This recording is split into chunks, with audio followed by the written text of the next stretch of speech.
ஆசிரியர் பெருமக்கள் அனைவருக்கும் இனிய வணக்கம். இன்னைக்கு நாம இந்த வீடியோவில் எதை பற்றி பார்க்க போகிறோம் அப்படின்னு பார்த்தீங்கன்னா, டிஆர்பி மற்றும் பள்ளி கல்வித்துறையில் வந்திருக்க முக்கியமான தகவல்களை பற்றி தான் இந்த வீடியோவில் முழுமையாக நம்ம பார்க்க இருக்கோங்க.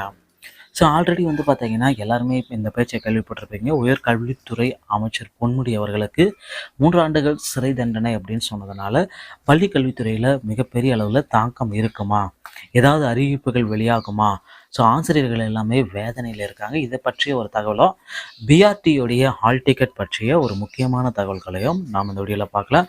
ஸோ நியமன தேர்வு கொண்டு வருவாங்களா மாட்டாங்களா, இதை பற்றி எல்லாமே இந்த வீடியோவில் நாம் ஒரு முழுமையான தகவலை பெற இருக்குங்க. ஸோ தமிழக பள்ளி கல்வித்துறையில் மிகப்பெரிய அளவில் மாற்றங்கள் ஏற்படும் அப்படின்ற அளவுக்கு சொல்லிட்டு இருக்காங்க. ஏன்னா இதுக்கு முன்னாடி வரைக்குமே பார்த்தீங்கன்னா பள்ளி கல்வித்துறையில் பொன்முடி உயர்கல்வித்துறையில் இருந்ததுனால பெரிதளவுக்கு மாற்றங்கள் வரலை. ஸோ அவர் சிறைக்கு சென்றால் அடுத்து பார்த்தீங்கன்னா அதிகாரிகள் தங்களுடைய வேலைகளை செம்மனை செய்வார்கள். ஸோ அந்த அளவுக்கு பார்த்தீங்கன்னா பொறுத்திருந்து காலம் எல்லாமே போதும். இனி பார்த்தீங்கன்னா வேலை வாங்கியாச்சு மாறான்ற மாதிரி தான். ஸோ அதிக அதிக அளவில் பார்த்தீங்கன்னா நீங்கள் எல்லாருமே எதிர்பார்த்த மாதிரி வேக்கன்சிஸ் எல்லாமே வெளியிட தயாராக இருக்காங்க தமிழக அரசு.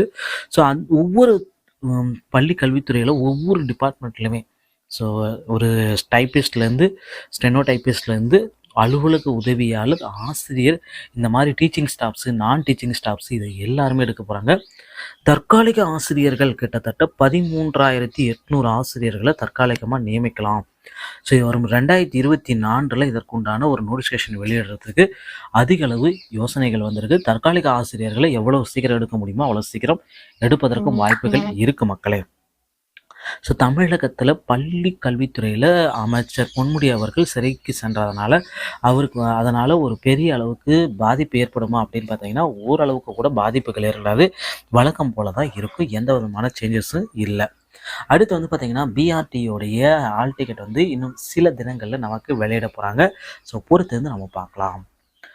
எல்லாருமே எதிர்பார்த்துட்டே இருக்கீங்க, இந்த 149 ஜிஓவுடைய வழக்கு தள்ளுபடி ஆகுமா, அந்த வழக்கு 149 ஜிஓவை தேர்தல் வாக்குறுதியின் பிரகாரம் நீக்குவாங்களா நீக்க மாட்டாங்களா, இது தாங்க கிட்டத்தட்ட 4 வருஷமாக எல்லாருமே எதிர்பார்த்துட்டு இருக்கீங்க. தேர்தல் வாக்குறுதியில் கொடுத்துருக்கிறத நிரப்புங்க, கொடுத்துருக்கிறத முடிங்க, தேர்தல் வாக்குறுதிகள் நீங்கள் என்ன சொன்னீங்களோ அதை செய்யுங்க அப்படின்ட்டு ஆசிரியர் பெருமக்களும் போராட்டங்களை நடத்திட்டே இருக்காங்க. ஆனால் அதுக்கு சொல்யூஷன் எதுவுமே கிடைக்கல. ஸோ நியமன தேர்வு ஒரு பக்கம் நடக்குமா நடக்காதான்றது அதுவே ஒரு பக்கம் குழப்பத்தில் இருக்குது. ஸோ இப்படியே போயிட்டுருக்கு பார்த்தீங்கன்னா டிஆர்பியோடைய ஆனுவல் பிளானர். ஸோ டிஆர்பியோடைய 2024 உண்டான ஆனுவல் பிளானர் விரைவில் வெளியிட போகிறாங்க. ஸோ நீங்கள் எல்லாருமே எதிர்பார்த்த மாதிரி இந்த டிசம்பர் பார்த்தீங்கன்னா 26ஆம் தேதி வெளியிடுவதற்கு அதிகபட்சமான வாய்ப்புகள் இருக்குது. ஸோ நம்ம ஆல்ரெடி நம்ம கெஸ் பண்ணோம், டிஎன்பிஎஸ்சியோடைய ஆனுவல் பிளானர் சரியான நேரத்தில் சரியான டைமில் நமக்கு வெளியிட்டாங்க. அதனால் யாரும் உரி பண்ண வேண்டிய அவசியம் இல்லை. நம்ம சொன்ன தேதியில் தான் டிஎன்பிஎஸ்சியோடைய ஆனுவல் பிளான் டிசம்பர் 20ஆம் தேதி வெளியிட்டாங்க. அதே போல் தாங்க நாம் சொல்கிறோம், டிசம்பர் 26ஆம் தேதி டிஆர்பியோடைய ஆனுவல் பிளானரை நம்ம அதிகாரப்பூர்வ இணையதளத்தில் பெற்றுக்கொள்ளலாம்.